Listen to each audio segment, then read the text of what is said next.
Previously on World History and Geography. Some historians have called the period in Western Europe between 500 and 1000 CE a Dark Age. Magyars seeking plunder pushed in from the Danube River region. Vikings raided Christian monasteries. These groups destroyed many centers of learning in their path, causing Western Europe to descend into darkness. Not a literal darkness, but an intellectual one. Anyway, around the 900 CE, a new spirit invaded the church and brought about a spiritual revival in the clergy. Filled with new energy, the church began restructuring itself and started massive building programs to create new places of worship. And now, our feature presentation.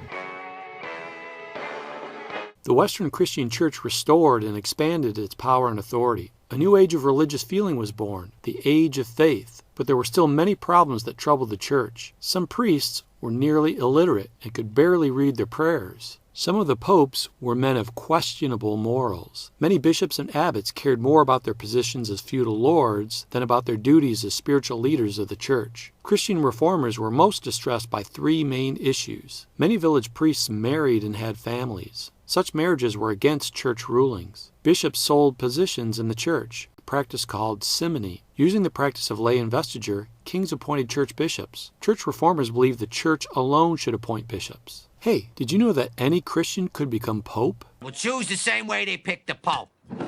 Everybody reach in and draw a pickled egg. But usually the cardinals, a group of special bishops, elect someone from within their own. Now you know.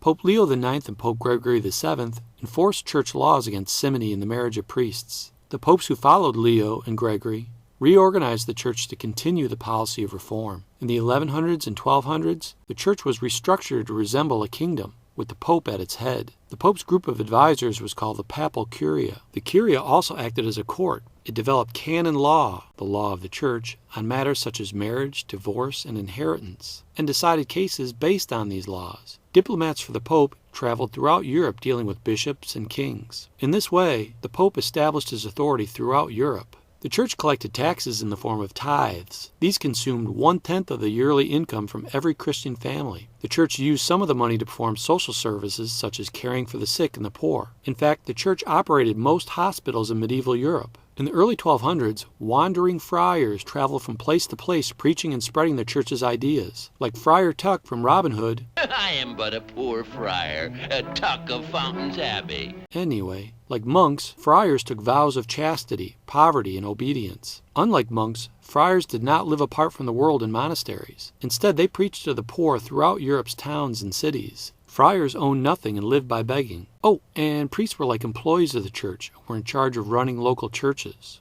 Are we clear? Yeah, I think we know the difference between a priest, a monk, and a friar. Dominic, a Spanish priest, founded the Dominicans, one of the earliest orders of friars. Because Dominic emphasized the importance of study, many Dominicans were scholars. Francis of Assisi, an Italian, founded another order of friars, the Franciscans. Francis treated all creatures, including animals, as if they were his spiritual brothers and sisters. During the medieval period, most people worshipped in small churches near their homes. Larger churches, called cathedrals, were built in city areas. The term cathedral comes from the Latin cathedra, meaning seat, or in this case meaning throne of the bishop. The cathedral, which was home to the bishop of that diocese or region, was viewed as the representation of the city of God. As such, it was decorated with all the richness that Christians could offer. Between about 800 and 1100, churches were built in the Romanesque style. These churches had rounded Roman arches and a heavy roof held up by thick walls and pillars. The thick walls had tiny windows that let in little light and made the cramped Romanesque cathedrals look more like castles than churches.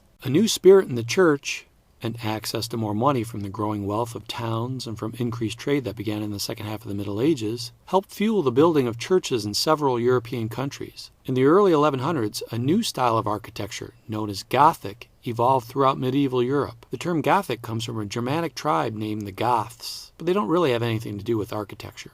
Anyway, unlike the heavy, gloomy Romanesque buildings, Gothic cathedrals thrust upward as if reaching toward heaven. Light streamed in through huge stained glass windows in the thin walls. The walls were able to be thinner and taller than in Romanesque churches due to the use of flying buttresses outside the walls. The flying buttress extended from an outside buttress to the wall and acted like an arm supporting the structure. Roman arches were replaced with pointed Gothic arches, which could go higher and support a greater load. The Gothic arches could be combined to create open spaces with a vaulted ceiling. Some Gothic cathedrals even had gargoyles on the outside. Oui, I am the gargoyle. Bonjour. The floor plan was usually in the shape of a cross. There it is. Soon, Gothic cathedrals were built in many towns of France. In Paris, the vaulted ceiling of the Cathedral of Notre Dame eventually rose to more than 100 feet. Then, in a bunch of cities that I can't say with a French accent, built even taller cathedrals, taking decades to construct. In all, nearly 500 Gothic churches were built between 1170 and 1270. Other forms of art of the medieval world were evident around or in the Gothic cathedral, like sculpture, wood carvings, and stained glass windows. All of these elements were meant to inspire the worshiper with the magnificence of God. And you can still visit many of them in Europe today. Whoa, I'm afraid of heights. Let's take a break.